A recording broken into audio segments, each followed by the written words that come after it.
There is agreement on a joint European position on the EU Counterterrorism Directive. We have today adopted the directive of the European Parliament and of the Council on the use of passenger name records, PNR data, for the prevention, detection, investigation and prosecution of terrorist offences and serious crime.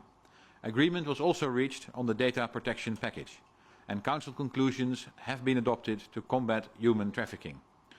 Today, we set out our ambitions and intentions to set meaningful steps in the area of information exchange to combat terrorism, illegal or irregular migration and cross-border crime.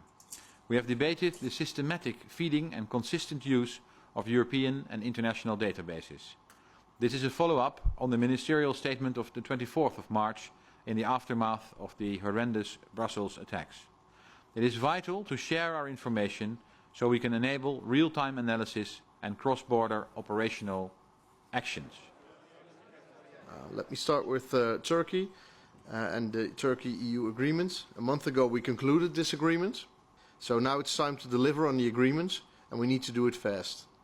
And this means that we all, as member states, have to assist Greece in processing asylum requests and sending migrants back to Turkey, and that we all have to resettle Syrian refugees from Turkey under the one-on-one system. Today more pledges came forward, and that's good news. And we have decided to work in a planned manner on a credible number of resettlements from Turkey. We agreed that we should negotiate with the European Parliament as quickly as possible, but also start preparations for implementation. The European border guard should take off as soon as possible, and it's our preference that it will be already this summer.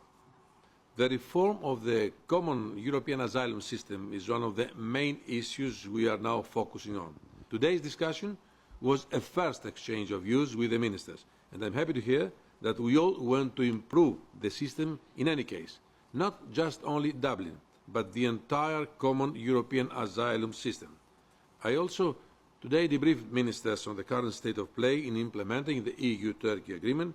The number of arrivals at sea has decreased. The first returns to Turkey took place, as well as the first resettlements from Turkey to the European Union under the one-to-one scheme.